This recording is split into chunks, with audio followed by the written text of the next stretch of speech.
Hancock, Harmon, Hollingsworth, Huff, Kehoe, Leno, Liu, Lowenthal, Negrete McLeod, Oropesa, Padilla, Pavley, Price, Romero, Runner, Semidian, Steinberg, Strickland, Walters, Wiggins, Wolk, Wright, Weiland, Yee. Mr. President, we are lacking a quorum. Lacking a quorum, the Sergeant-at-Arms will lock the doors and bring in the absentees. Used to be Senator Cox's job.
Please come down to your office. Please come down to the floor, out of your offices. We are going to start in 3 minutes.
Members, if you could all take your seats, please.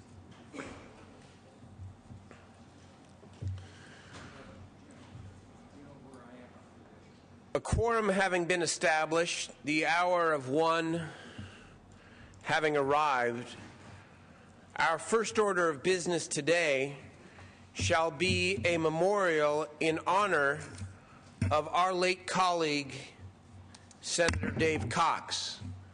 Before we proceed, I want to welcome to our chambers the very dedicated, devoted family of Senator Cox to our chambers, his wife of 44 years, Maggie Cox. Welcome, Maggie.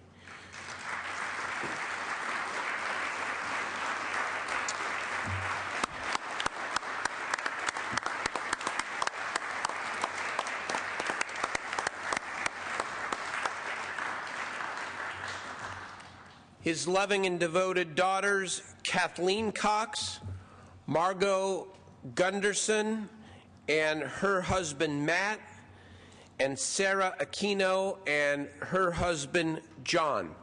Welcome to all of you.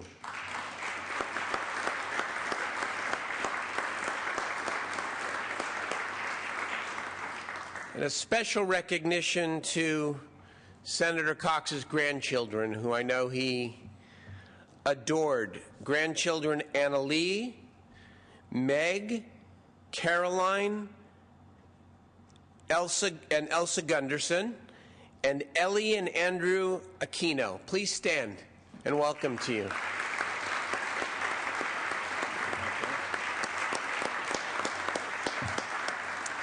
Senator Cox's sister, Mary Alice Foote. Nope, not here. We welcome her anyways. Very good.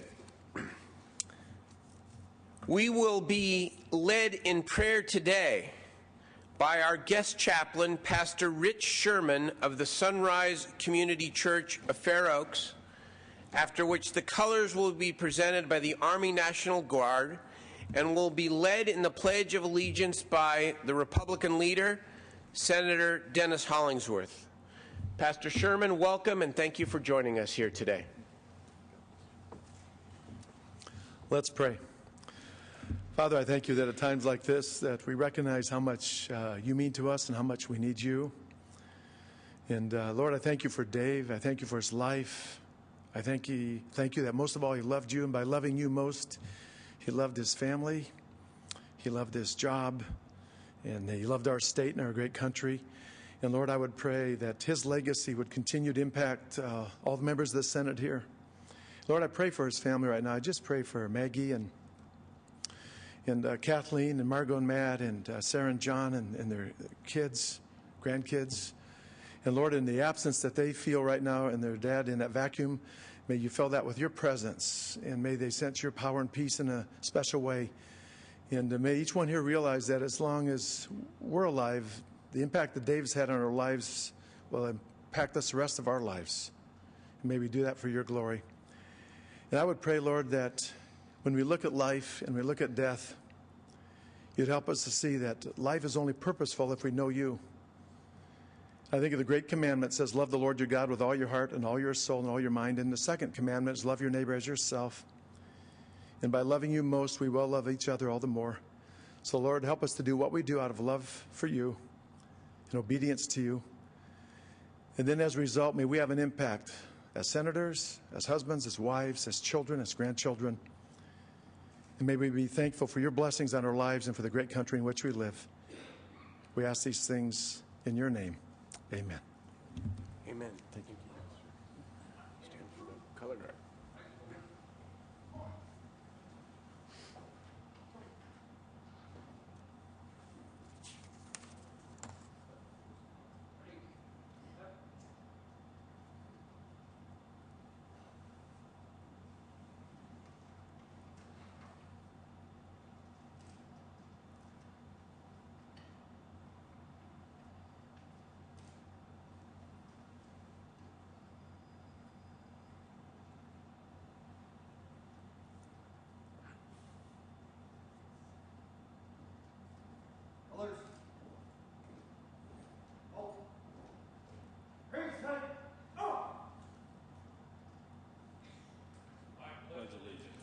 to the flag of the United States of America and to the republic for which it stands, one nation, under God, indivisible, with liberty and justice for all.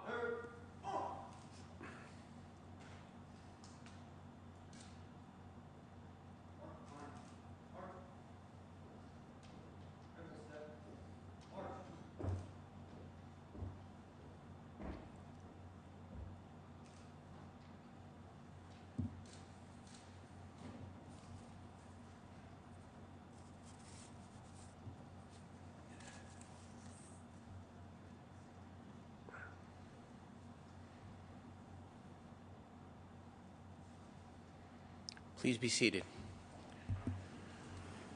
Members, without objection, the privileges of the floor will be extended to our retired colleagues, Senator Brulte and Ackerman, who have joined us for today's memorial. We also welcome today the President of the Senate and our former colleague, Lieutenant Governor Abel Maldonado. Welcome.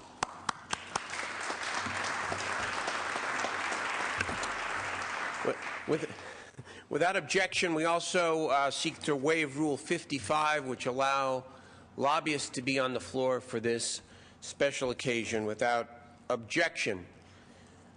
Members, today we honor Dave Cox not only because he was a dear friend to many of us, in fact, I would dare say to most all of us, but we honor him because he honored this institution. If this were any other day and he were with us, he would have been the first one sitting down waiting for session to begin. And that was one very small way that he exhibited his great respect for the privilege and the opportunity to serve the people of Sacramento, Placer, and other counties, but the people of California as well. And it's hard to believe standing here today that he isn't there. And today, let us take some important time to reflect and to remember his friendship and what a dedicated public servant he was. The eulogy will be presented by Senator Brulte.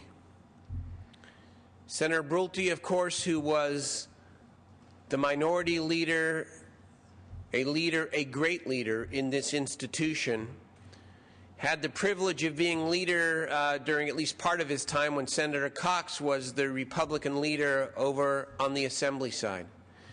And so it's very fitting that we honor and welcome our colleague, Senator Jim Brulte.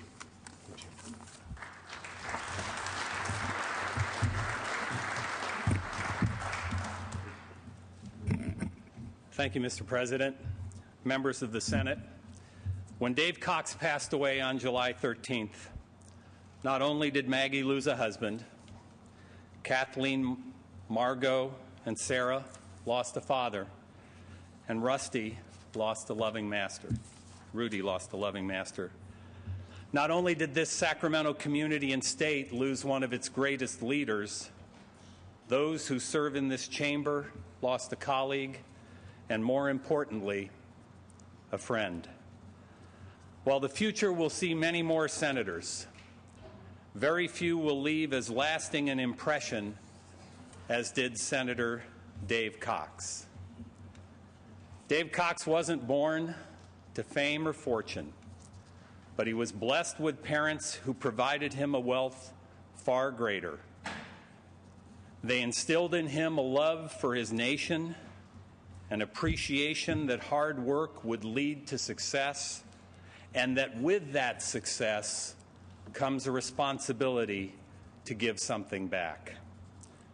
A product of America's heartland, Dave Cox came to our state in 1956 to attend college in San Diego. He graduated in 1961 with a degree in business from the University of San Diego. 5 years later, he married Maggie and began a family. He also began what would eventually become a very successful business. Dave Cox was a great husband. And those who had the privilege to see his children these last few days saw living testaments to his success as a father. Dave Cox also had a servant's heart. He served on the board of SMUD as a Sacramento County supervisor, as a member of the California State Assembly, and as one of only 1,120 senators in our state's history. Few citizens have the honor of serving in their state's legislature.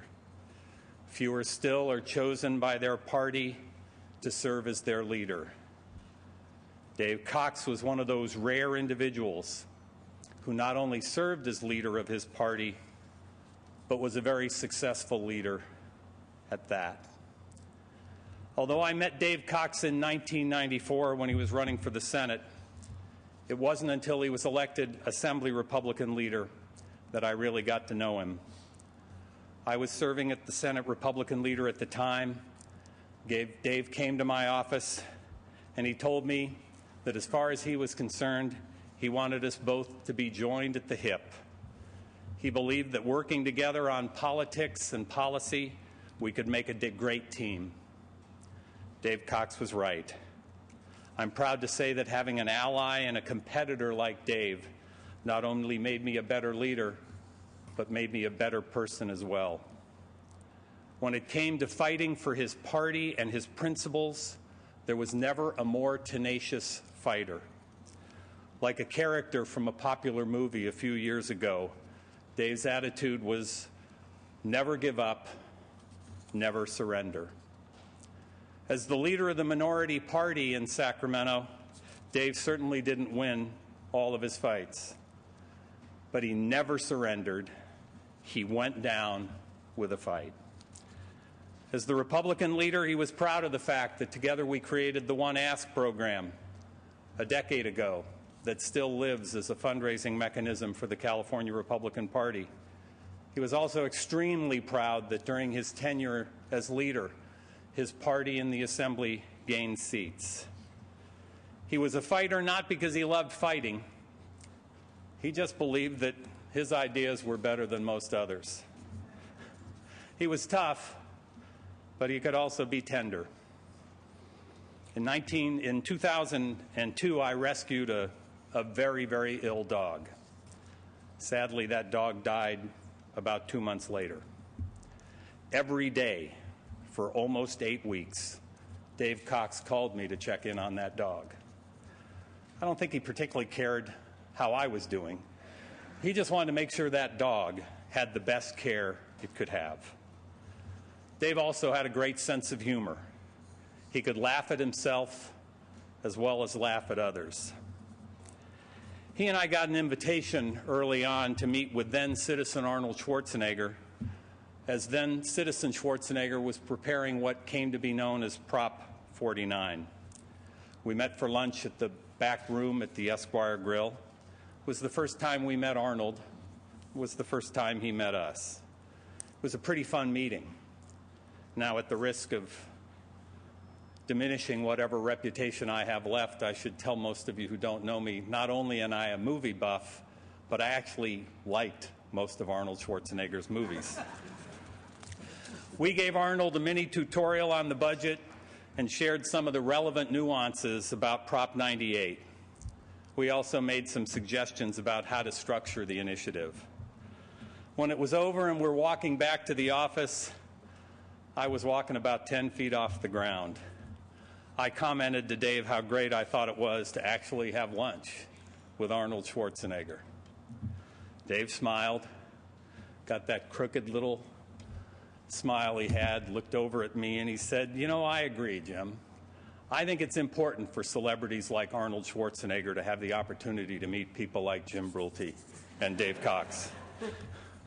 Although we were allies, we were also friendly competitors. Dave believed that competition was good for all around. When we went fundraising, we used to keep track of who raised the most money. It was generally always Dave. We also tried to find the most opportune time to take shots at each other. Some of you know that I'm relatively close to a former president, and I got a call to join President Bush on Air Force One on his very first flight into California as president. Word got out. Didn't take long for Dave Cox to come running into my office, wanting to know about what it was like to be joined at the hip, and when he was going to get his invitation to fly on Air Force One. I tried to explain to him I didn't get the invitation because I was the Senate leader. I got it because I was a friend of the president. But Dave would have none of it. He insisted on joining us, and we arranged for a flight for Dave on Air Force One. I thought it would be a great opportunity to introduce him to the president, and I expected Dave to be polite. When we got on the plane, the president looked at me and he said, "Brulte, I have some bad news for you. I want to appoint you ambassador, but no country wants you." I expected Dave to be quiet.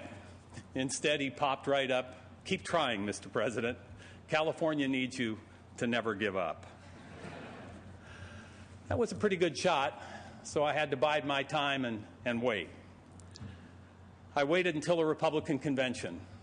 Prop 49 was actually on the ballot, and the challenge came to us as to whether or not the Republican Party would endorse then Citizen Schwarzenegger's after-school initiative. Now, Mr. President, you know getting Republicans to vote for any spending isn't easy. You ought to meet the people who attend our conventions. I opened on why we should support the initiative. It wasn't my best talk. The debate ran on for a long time, and Dave Cox closed as eloquently as anyone ever did. In fact, it was so impressive that not only did he sway the convention, but I took notes. After that, I called the Sacramento Bee. I told him not only had we endorsed Prop 49, but I gave him my reasons as to why we should support it. And I quoted verbatim everything Dave Cox said. He woke up the next morning to see his quotes very eloquently laid out in the Sacramento Bee, attributed to me. My phone rang very early that morning. I got full Dave Cox, both barrels, and about 20 minutes of butt chewing. I waited until he paused and said, "Well, thank you, David. Anything else you want to say?" He said, "Yeah, you got me good. Just wait till payback." You know, I don't know if Dave Cox was a better man because he knew me, but I know I'm a better man because I knew him. Senator Dave Cox, husband, father, servant, friend. After his passing, a local newspaper ran the headline, "A lion sleeps tonight." Dave Cox truly was a lion, fighting to protect his family, fighting to protect his friends, fighting to protect his community, and fighting to protect his nation. Dave Cox, 1938 to 2010.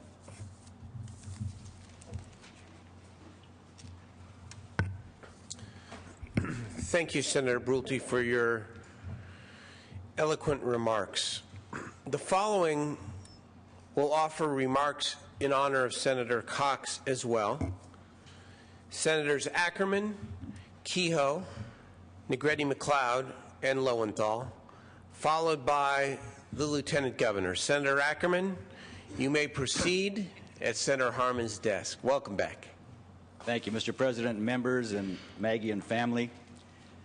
I did not know Dave and Maggie until they joined the Assembly, but after we got to know them, it turned out we had a lot of things in common. Dave tried to play football in high school and college, while Maggie and I actually went to a real football school, Cal. Her daughter Margot and our daughter Lauren live within about 7 or 8 houses of each other down in Orange County, so we watch their grandkids grow up with our grandkids. We both love to travel and sightsee, and I was going to tell about many of these junkets, trade missions that we went on, but I wasn't sure if Senator Johnson was going to be here or Dan Schnur, but I'll just reflect on a few of them. We had trips to New York, D.C., White House. We saw President Bush a couple of times. There was a deli in New York that Dave really liked to, and he liked to walk to it. And unfortunately, our hotel was just out of walking distance, but inside of taxi distance, so we had to walk all the time. It's called Carnegie's. And sometimes people thought Dave was a little gruff, but he really wasn't. But I saw he got his training from some of the waitresses at this deli in New York. But Linda said I couldn't talk about that, so I'm not going to talk about that. He loved going to the Smithsonian. Our last trip, we went to the Smithsonian. We saw Julia Child's entire kitchen was put there, and he really liked that because he found out that she drank a lot of wine while she cooked, and Dave did that too, and they both had very good results. One trip I really liked, we went to India, and we went to the Taj Mahal, and you have to take your bus to the place, and then you walk in a certain ways. So we walked a long ways. It's a longer walk than was advertised. And on the way back, we were all trucking back, and pretty soon here comes Senator Margette and Senator Cox in one of those pedicycles. They had hired a guy to pedal him back there, and I said, this guy is very, very smart. He always liked electronics. As you all know, whatever the electronics gadget was, the latest one he had. We went into this one store in New York that had all the gooseberries, the iPhones, the iPads, the everything, and he had everything that was there, so it was sort of a wasted trip, so he didn't buy anything. Many people have commented on Dave's wanting to learn Spanish as a second language while he was in the legislature. While he became more proficient while he was doing this, after years of tutoring, spending many hours with Senator Cedillo, and watching Univision after Fox News closed out, there was still a divergence of opinion on how proficient he was. I recall one of the fundraising events that Senator Brulte couldn't go to. He sent me with Dave. We were at this little hotel someplace in Half Moon Bay, and he was going to start practicing his Spanish with all of the employees that he thought spoke Spanish. Most of them didn't speak Spanish and looked at him sort of strangely, and the ones that did speak Spanish also looked at him a little strangely. And I recall that night thinking, I may go to a different hotel, because I'm not sure what he said, and he had that little no mas button on. Remember that one? So I did go to a different hotel. The one thing that Dave did that really upset me, it didn't upset me because I like being copied. I was still am the Commodore of the Fullerton Yacht Club, and I've been that for many years, and I think that sort of hurt Dave. So a number of years ago, he started up his yacht club on the golf course, and it was the Fair Oaks Yacht Club, and he did it with the FYC, so he could steal my burgees and act like it was his deal. The problem was he had water, no boats. He had golf carts, which didn't work. My yacht club has no water, but we have boats. One of the most enjoyable things spending time with Dave and Maggie were the events that he held at their home. As you know, he built this gigantic outdoor patio with a pizza kitchen and everything, and very often he would invite people out there, and when you go out there, you never know who's going to be there, and that's a good thing. He tried to create the relationship that's sort of been wanting a little bit in the legislature, so he'd invite Republicans and Democrats out every night or various nights, and we'd go out there, and Linda and I would always sort of comment. We're trying to guess who's going to be there, because sometimes you have an idea, sometimes you don't. But it really didn't make any difference. Whoever was there, he was very hospitable. He and Maggie were always very hospitable. We had a great time, and it was one of those things I think we need to do more of in the legislature. Now, if you really wanted to get at Dave's inner circle, and this would be a test, and I won't ask you to raise hands, but if you're asked to go to the winery on the 56th, the winery, I know, that's different. The Wienery, it's a hot dog place on the 56th Street. This is sort of Dave's answer to Cheers, except there's no alcohol and all they serve is hot dogs. Now, he always said this is one of Maggie's favorite places, but she denies it. But when you go there, everybody knows Dave. Dave was truly an outstanding person and one of the hardest working legislators in Sacramento, who always had time to speak to people, spend time with people, whether you knew him or not. He always had a good joke or a funny way of saying something, and he was always ready to take on another assignment no matter what his workload was. Dave will be sorely missed, but he will not be forgotten. Thank you very much, Senator Ackerman. Before I recognize Senator Kehoe, I want to also welcome a few ex-colleagues who are here. Senator Bill Leonard Welcome, Senator Leonard. Senator Bruce McPherson, I see back there. Welcome, Senator. And Assemblymember Sharon Runner is back there as well. Welcome to you. And if I've forgotten anybody, just send me a note. Who's back there? Oh, it's Assemblymember Doug LaMalfa. There he is. Welcome. See you soon. All right. Okay. Senator Kehoe. Thank you, Mr. President. And to Maggie and the family, I'm glad you're here even under these difficult circumstances.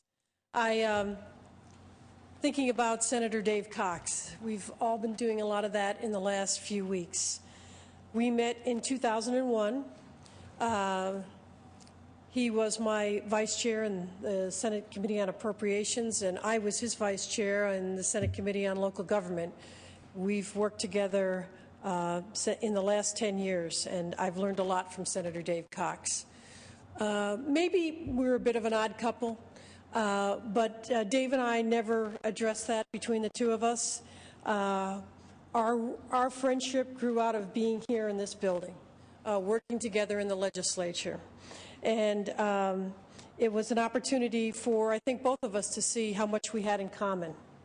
I admired so much and got to know Dave because he is a funny man, great sense of humor, yes, wry, yes, mischievous, always on point. That's what makes funny, when you really go to the heart of the matter, and Dave certainly did that, as that photo shows. His love of San Diego. Maggie's a Marston, you know.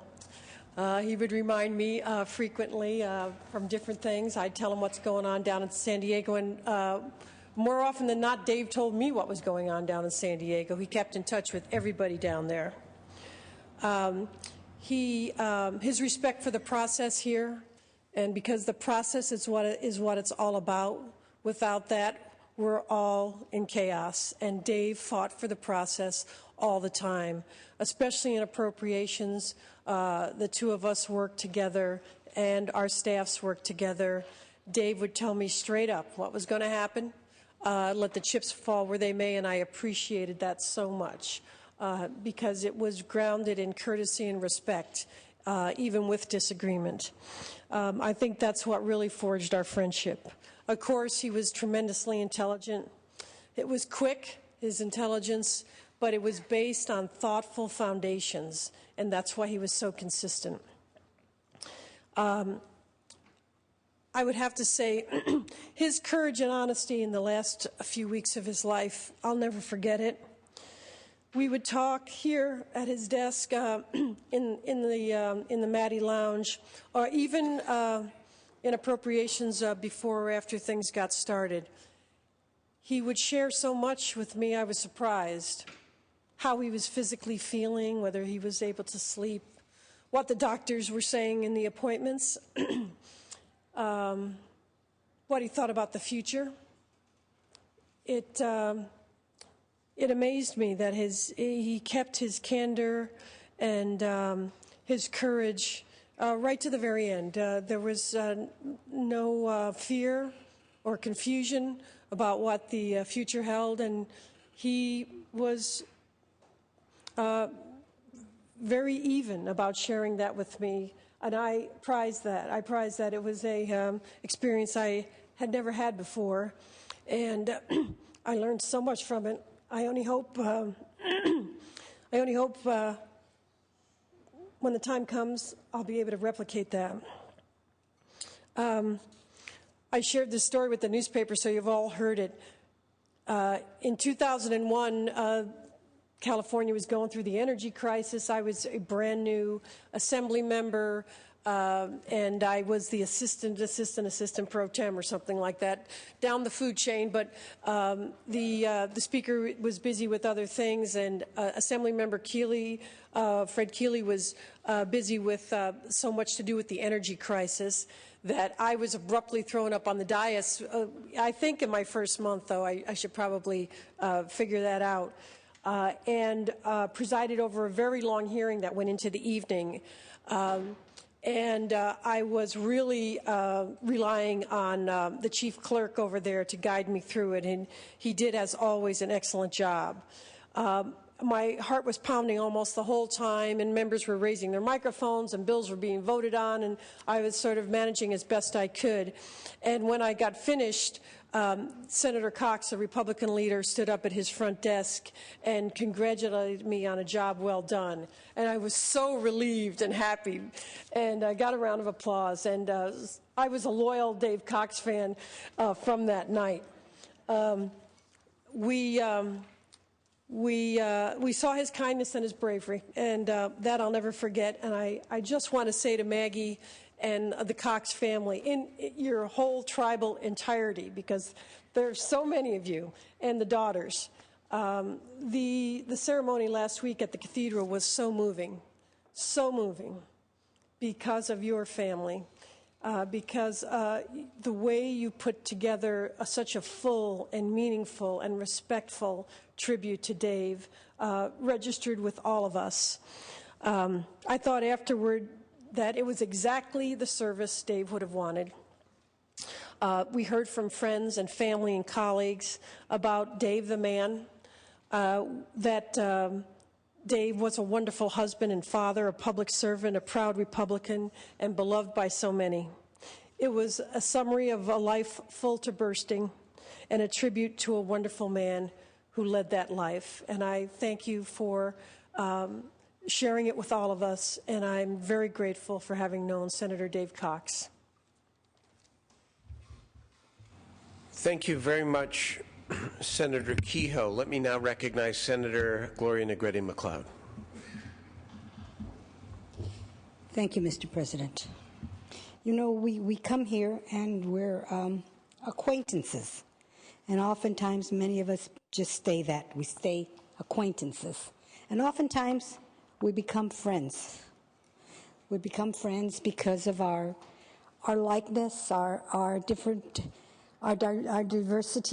And I became friends with Mr. Cox. When we came to the Assembly in 2001, and as Chris said, we were hit with the energy crisis, and I thought, who is that man? And we've heard this word, gruff. And I had noted that to myself, gruff. That's the word that I always thought of him, and I heard it over and over at his eulogy and his different places at the church, how he was gruff. And I thought, who is this person? How do we become so gruff when we're here dealing with so many people? But I think that was a facade. And I know I heard at the church that he spoke Spanish well. He tried hard. And I don't know, those of you that came from the assembly with us, when he was there, he kept trying to say, que lástima, which means pity or shame. And he kept saying, que lastima, which means hurt. And I kept saying to him, no, Dave, it's que lástima. Say it fast. And he kept saying, que lastima. I said, no, lástima. And so I gave up trying to tell him how to say lástima. But he would tell me, okay, I'm learning Spanish. And I, okay, you're learning Spanish. So I served with him in the assembly, and then I was privileged to come over here to the Senate, serve with him here. He was my vice chair in local government, where we served with Chris. And he was a wonderful vice chair. He never let anybody come in and browbeat me in there. He'd sit there at the dais and say, you do not have your statement ready, or you do not have your facts ready. When you come here, have them ready. And so he'd do that. And the longer I knew him, remember I said we're acquaintances, but then we become friends. And he was my friend. And I have to marvel at the love of his family, and I have to thank them for being so gracious to me as I came to visit him often. I want to thank him, and I want to thank his staff, who were absolutely wonderful for him.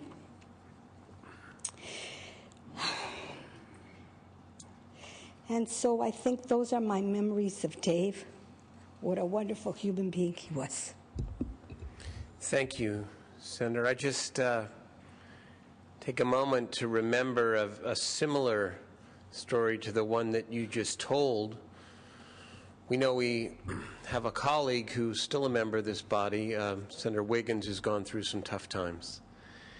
And chair of the local government committee, and Senator Cox is the vice chair. And as Senator Wiggins was going through some of her tough times, it would have been so easy for Senator Cox to, or any vice chair, to play some games. Or not only did he not do that, and I would expect that of any colleague actually, but he just went about working with the committee and with the chair in ways that were so sensitive, so kind, always about the person, always about the institution, always about the committee itself, going forward despite whatever challenges it faced.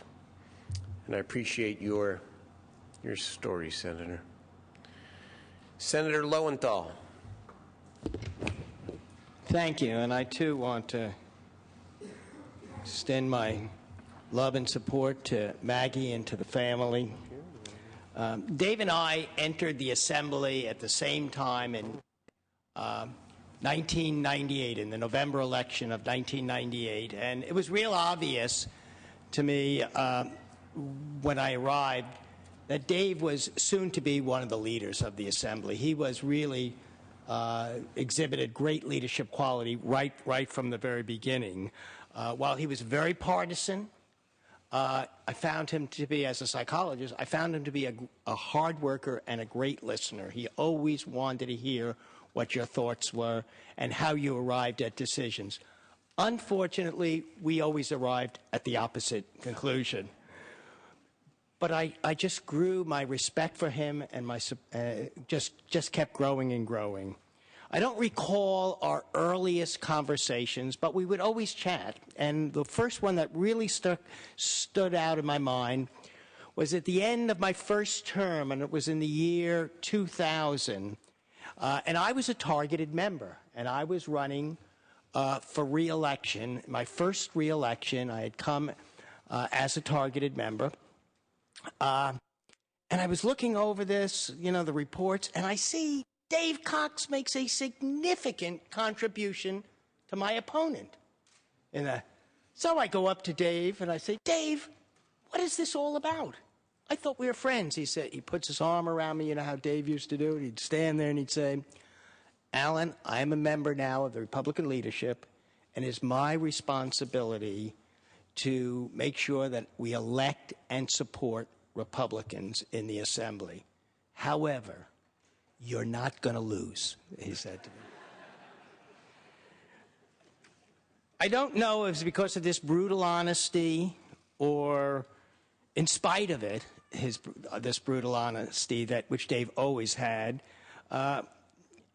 Dave reached out, Dave and Maggie, to Debbie and myself, and we went to theater together. We went to their home. Dave loved to go to theater. One of the reasons that Dave loved to go to the theater was that everyone in Sacramento knew Dave. Everyone. When we'd go to the theater, the entire place would come over and welcome Dave Cox because Dave was everybody's senator. We never missed opportunity to spend time with them. And after each time, or when I'd see Dave on the floor, he would say, Alan, you're okay, but I love your wife. So we're going to continue to see each other because it's really Debbie, the strong one in the family. What really brought us together was when Dave and Maggie and Debbie and I, along with Shannon Schellenberg, took this trip to Malaysia, Singapore, and part of Malaysia, which I'm going to mention, which was on the island of Borneo when we went to Sarawak together. And so we spent 2 weeks together, and Dave and I were the official delegation, and we were the only senators that were there. And we had a great time, especially, wherever we went, Dave and I would always argue about or disagree about climate change and global warming, and he would give me articles to read, and I would just discount everything that he would say, and he would discount everything that I would say to. But we always liked each other so much that right after we went out to eat, we went to theater, we went every place together, because we both had such a love for the institution and a really respect for each other, even though we always disagreed.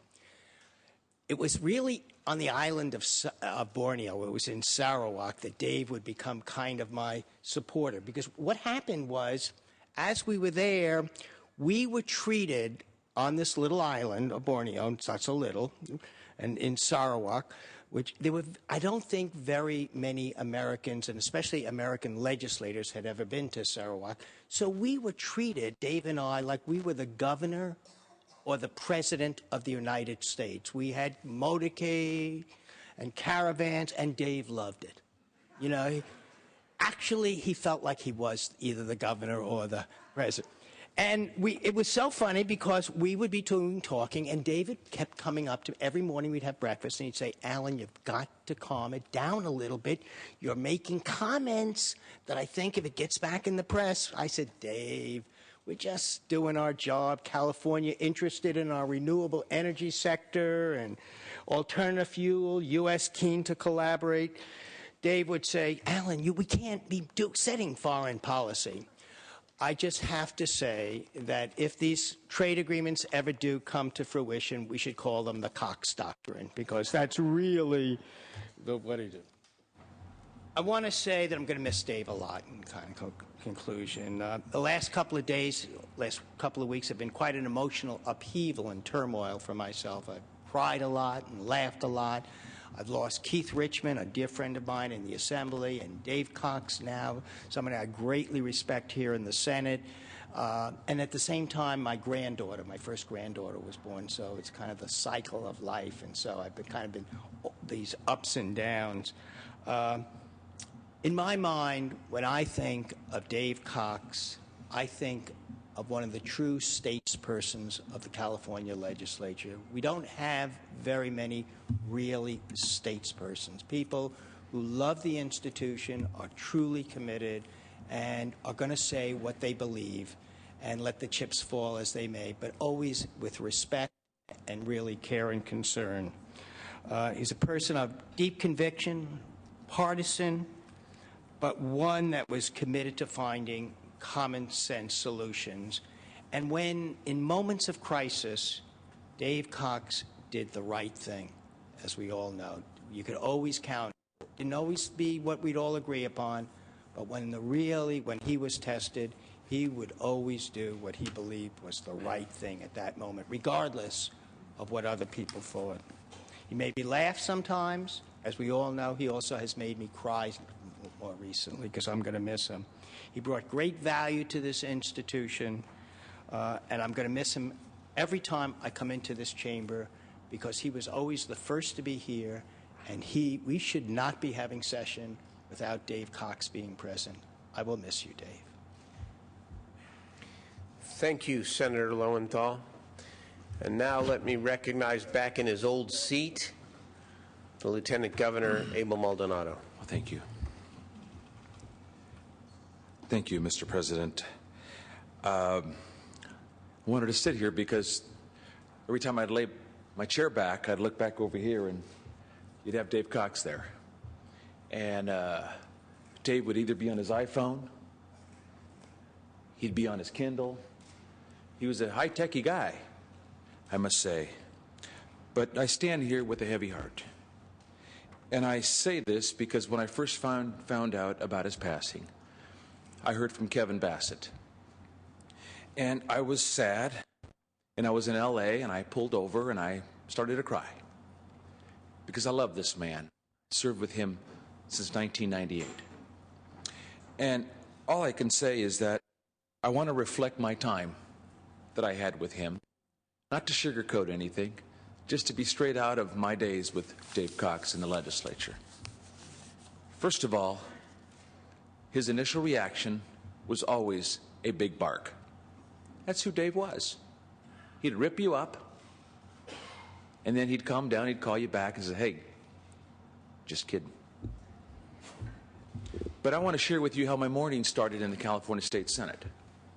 Because I was usually the first in the members' lounge. There's actually three of us that were always usually the first. If it wasn't me, it was Dave. If it wasn't Dave, it was me. And then toward the end, Senator Romero would always show up really early. But if I was there, he'd walk into the members' lounge and say, "What's up, Gordo?" Or if he was there and I walked in, I'd say, "What's up, Gordo?" And he'd look at me and he'd smile. And I'd say, "Dave, you know, every time I walk into this place, you smile at me." And it's that natural smile that you have, but you got this weird smile when you take photos. Can we work on it a little bit? And he got a little sensitive, and he kind of walked out. And the next morning he came back in, he says, "Hey, let's work on that smile." And I says, "It's got to be more natural, David." And and that's the natural smile that I remember of Dave Cox. And if you look at every other picture, he's got that little thing where he just shows his teeth. And I says, "Dave, can we do a little bit more of this?" And I won't tell you what he told me after that. But I also want to share with you the first time I actually met him. It was at Joe Gonzalez's home. We had a dinner the very first night in 1998.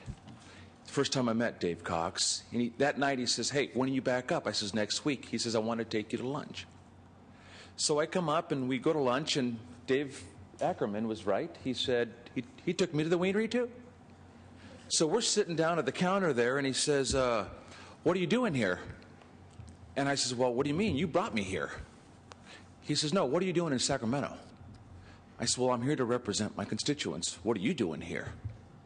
He says, "Well, I'm here to work with everybody to move California forward."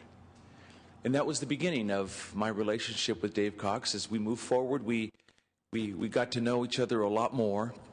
And through that process, we get to our first caucus in the Assembly. And obviously there was a leadership vote, and that went through. And then after that, the next caucus meeting, he pulls me aside. He says, "Hey, you always wear boots?" I says, "Yeah, I always wear boots." He says, "I want to get some boots." I said, "Well, then get some boots." He says, "I got a little problem." I said, "Well, what's the problem, Dave?" He says, "I got one foot bigger than the other." I says, "Well, that's easy to fix. You buy a bigger size and you put bigger socks on your foot that's smaller. Or let's go somewhere and get you some good boots."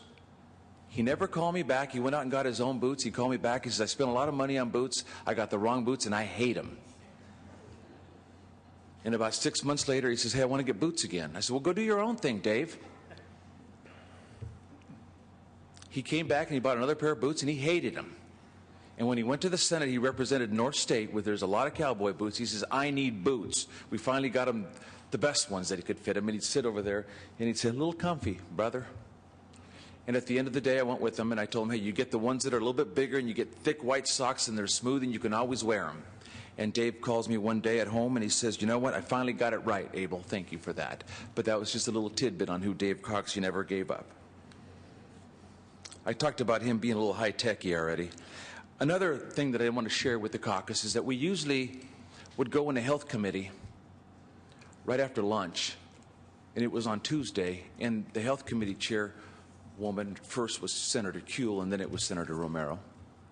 And in caucus, he'd kind of whisper in my ear what the bills were for the day. And he says, "What are you going to do on them?" And I'd just say, "You know, this, that." He says, "Just don't show up then."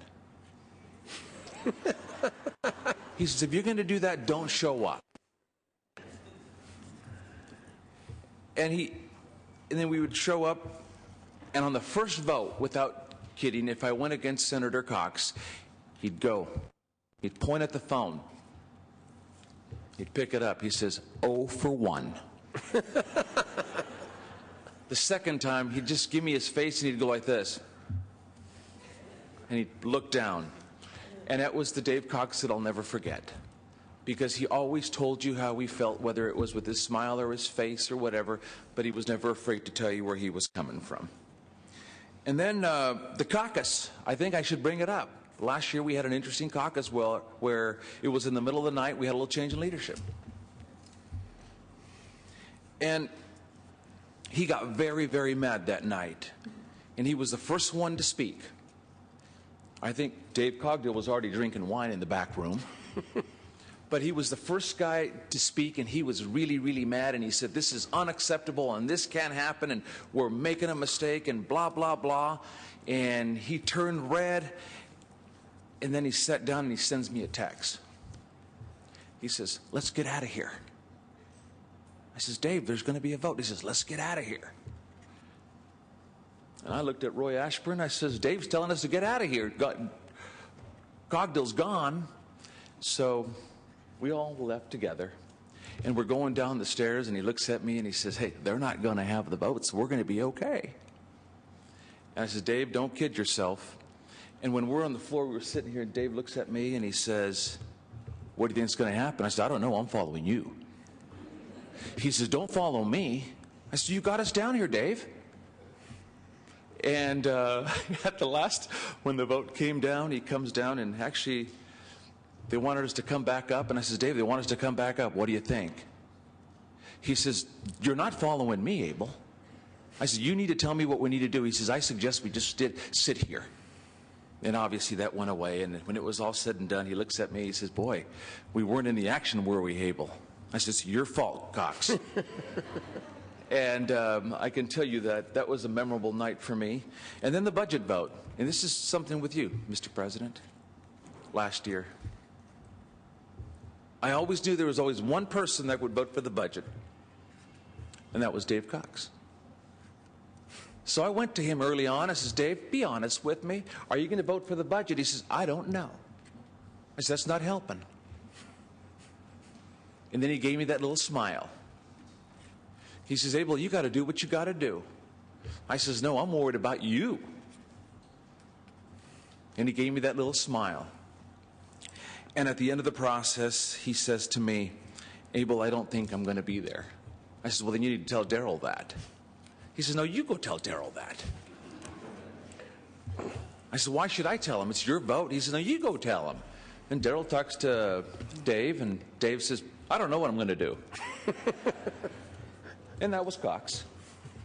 And when it was all said and done, I looked at him and I said, you know what, Dave, you can't vote for this budget. And, or you need to vote for this budget. And it was all said and done. We got the budget out and everything. And about 2 weeks later, he calls me. He says, hey, can you meet me in the lounge? Or it was sometime after that. And I said, what do you need? He says, I want to talk to you. He says to me, well, what are you going to ask for the budget next time, Maldonado? I says, I don't know, Cox. What do you think? He says, I want to know. I said, well, I'm thinking of maybe a county named after me. And he looked at me and he put his hand on his chin and he says, how are you going to do that? I says, you just wait. And I swear Dave almost fell off of his chair. And he looked at me and he started calling people, and it was just one of the happiest moments I've seen this man. And he says to me, Abel, we need to come together and get this budget done. I says, yes, we do, David, and I want you to take the lead. And he kind of chuckled. But anyways, we'll thank continue. you for bringing back that great memory. Yeah, thank you. Anyways, I'll just finish by saying that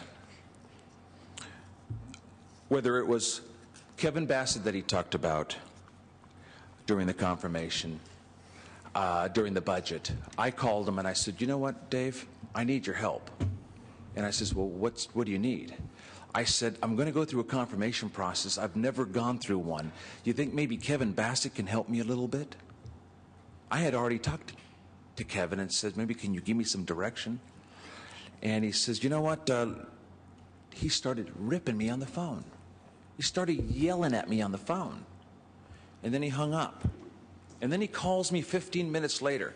He says, you already talked to Kevin. I says, yes, I was going to get to that, but you were yelling at me. He says, well, that's unacceptable. I said, I'm sorry. No. Cracked my phone again on me. And about 30 minutes later, he called me and says, hey, Gordo, what can we do to help? And it was just the Cox that I know. And I'll finish with Rudy, because that was one of the love of his life. And obviously, if you all been to Dave's house, it was Norman, and Norman was everything for Dave.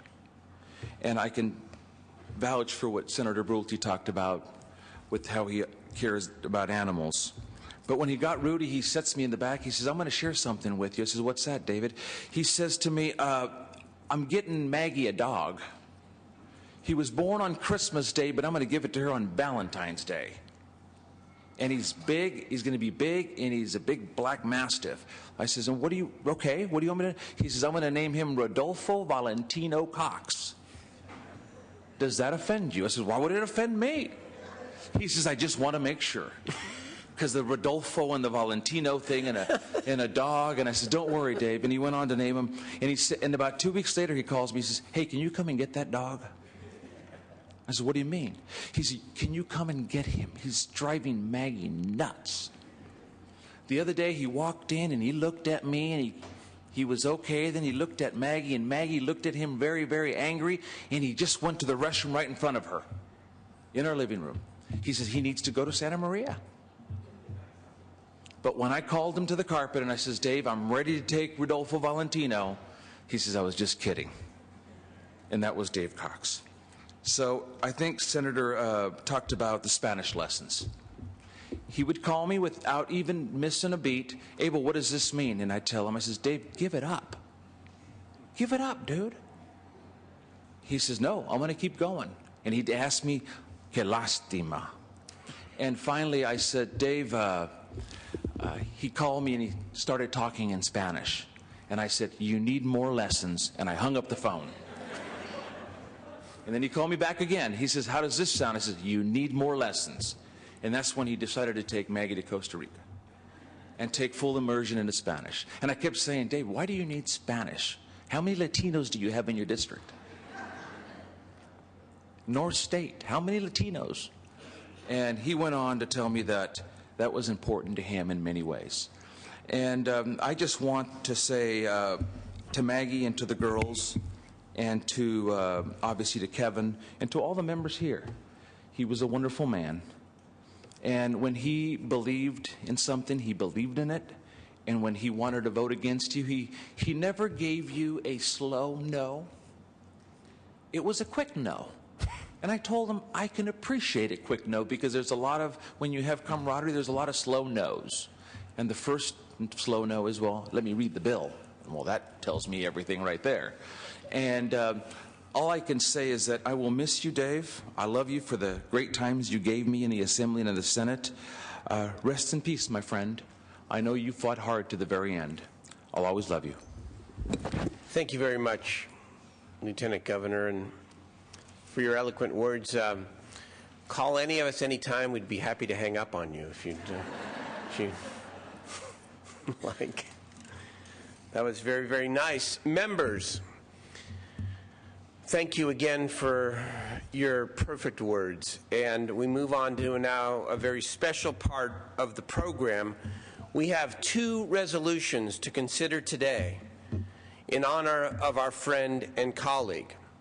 The first is a memorial resolution by myself and Senator Hollingsworth, and without objection, I would add every member on as a joint author. Mr. Secretary, if you could please read.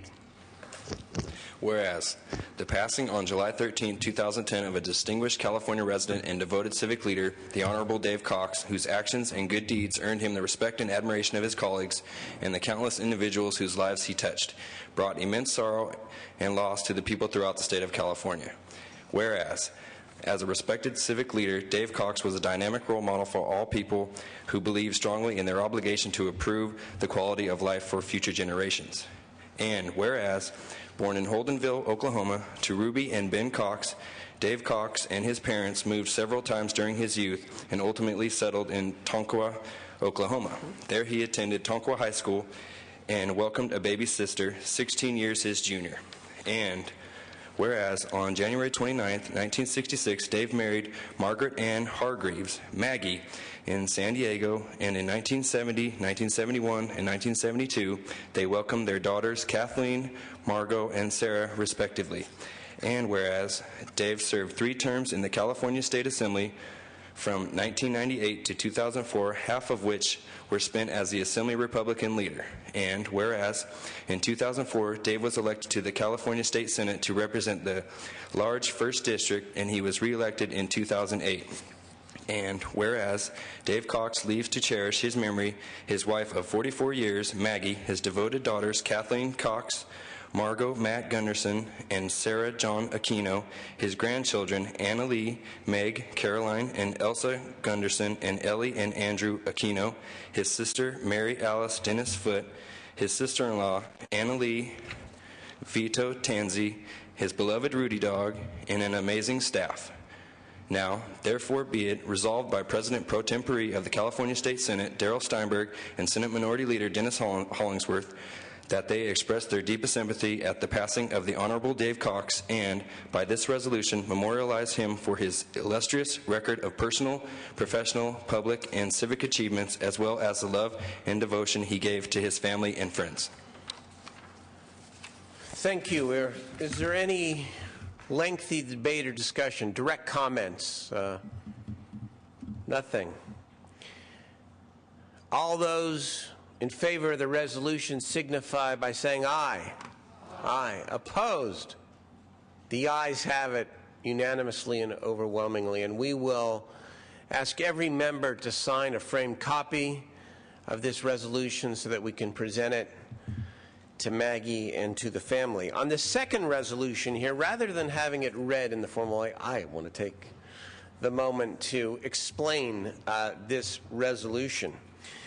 Members, this resolution was suggested to me by the Sergeant-at-Arms and endorsed by the Secretary and by the desk as a special memorial to Senator Cox in recognition of his exceptional courtesy and kindness. And that's what I will always remember about Dave. I know the politics, the gruff stuff. He and I started together in local politics in 1992. And though I don't know that he ever hung up on me, but he certainly told me how wrong I was many times, but always with a twinkle in the eye, and always unfailingly kind when it came to anything personal. Anything dealing with family, anything dealing with whatever might be going on in your life, always willing to listen to an argument, and always caring deeply about the institution. And I know both members and staff here in the Senate chambers felt the exact same way. Now, it was said a moment ago that Dave usually arrived early each morning for coffee and conversation in the coffee room. And that was a great time to catch him, to catch up on the day, what was happening in the district, you know, anything you want to tell me about what's going on in the Republican caucus? Usually not, but I tried. The coffee room is in the hall behind the chambers over here. Dave, I know, was regarded by the desk staff as a true gentleman, and for all the members and the staff who had the opportunity to engage him in those early morning conversations, it brightened everyone's day. In remembrance of his special grace, his dignity, and his goodwill, and it's been noted, and I'd like to repeat it, his astonishing courage in maintaining his sense of duty, sitting at that desk 10 days before he passed away, focused on the bills, chairing a committee. His astonishing courage, his sense of duty, and his never-failing sense of humor, even in the most difficult times, the resolution we are about to vote on, SR 46, would name the members' coffee room Cox's Clubhouse as a perpetual tribute to a man who embodied the decency, the dignity, and the commitment of a true public servant. So let's have that resolution maybe in abridged form, formally read, so that we can then vote. Secretary, please read. Senate Resolution 46 by Senator Steinberg relative to the Senate Coffee Lounge. Very good. I would ask again without objection that every member join me as a joint author. Any debate or discussion on this item? If not, all those in favor of naming the lounge Cox's Clubhouse, please signify by saying aye. Aye. Opposed? The Senate, the state Senate, the room where we spend so much time will forever be known as Cox's Clubhouse and named after our beloved colleague, Senator Dave Cox.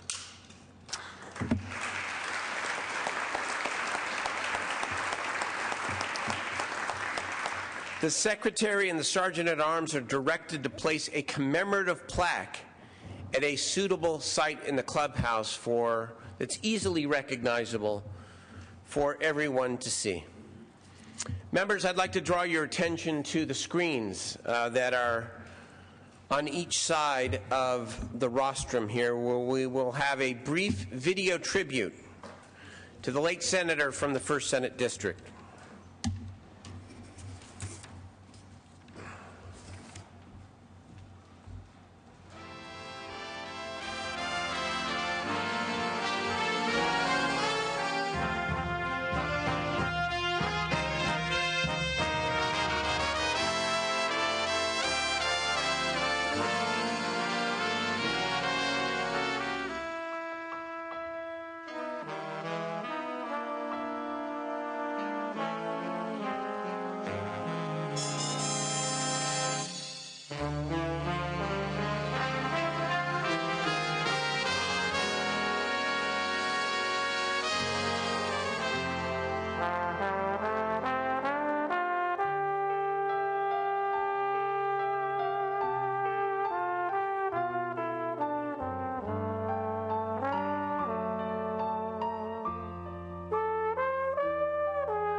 Thank you for the producers of that great video. I want to recognize another colleague in the back of the chambers who served with Senator Cox, Senator Sheila Kuehl. Welcome back, Senator Kuehl.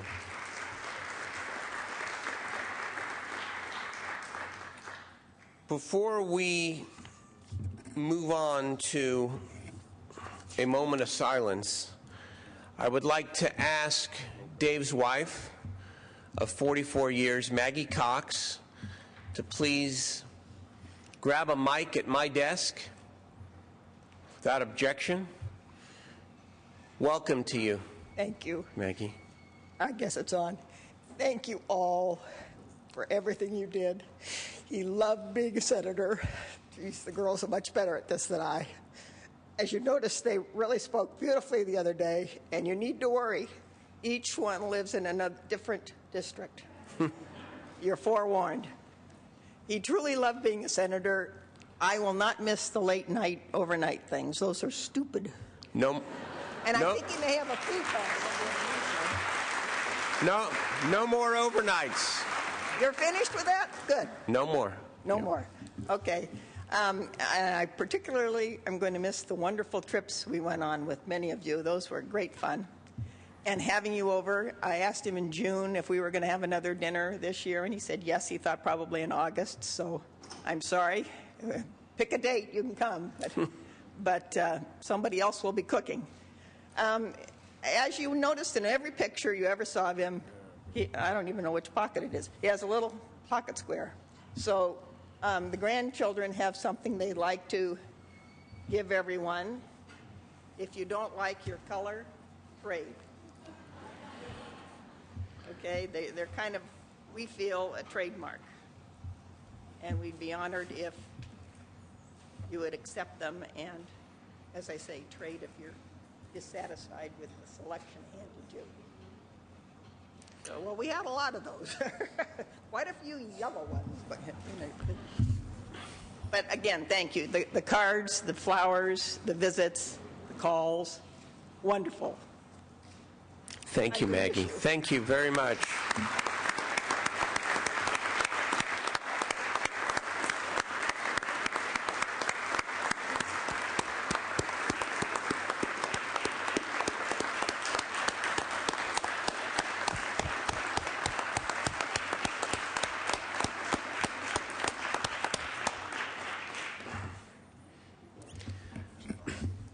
Senator Harman has a presentation. Senator Harman.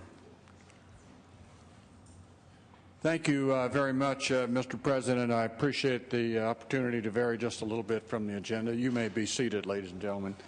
I have one Dave Cox story and then a little brief presentation. It'll just take a moment. You may recall that last year we had a bill that came from the Assembly to the Senate dealing with neutering dogs and cats. And so Dave, you know, has this 140-pound Mastiff, and Dave was my seatmate for 4 years. I sat together right back there in those seats. And so Dave leaned over to me when the bill was here on the floor, and he says, Tom, he says, you're not thinking about voting for that bill to neuter dogs, are you? I said, well, you know, Dave, that's a real problem here in California. Thousands and thousands of animals are euthanized every year, and the puppy mills that try to resolve that problem, everything. And he kind of thought about that for a second. Then if you just focus on this picture over here of Dave with that little twinkle in his eye, and he leaned over to me with that exact look, and he said, Tom, Rudy Dog talked to me this morning. He says, you tell Tom not to vote for that bill.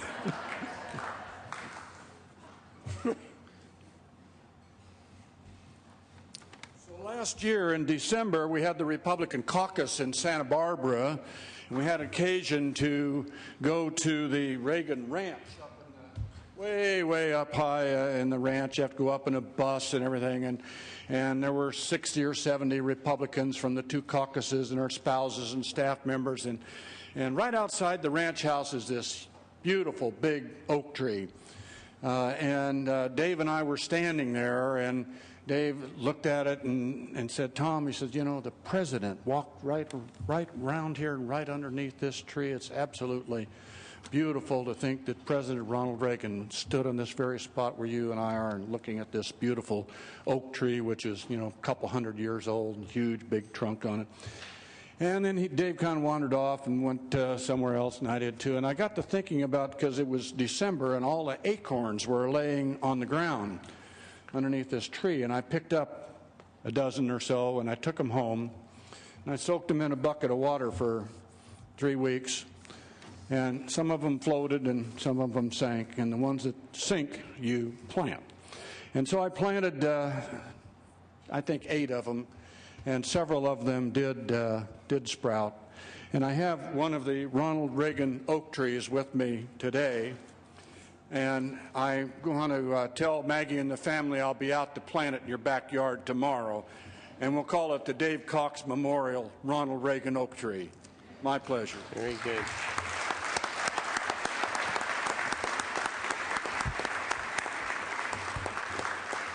Thank you very much, Senator Harman. We will conclude this memorial session with a moment of silence in honor of Dave. Strong in his leadership, passionate in his beliefs, always a gentleman, always a friend. A moment of silence.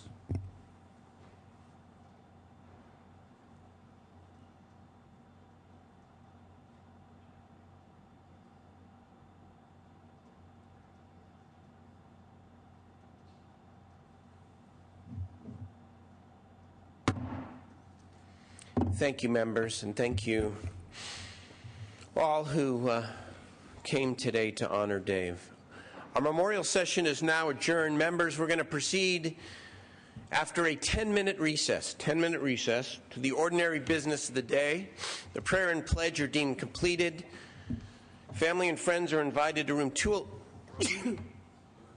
Sneezing to the truth.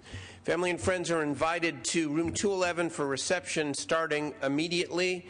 Those of you who wish to stop by, of course, please do so, but the length of the file unfortunately compels us to proceed with the business of the House after a brief recess. And let me just say, I don't think Dave would have wanted it any other way than to get back to business. Thank you very much, members.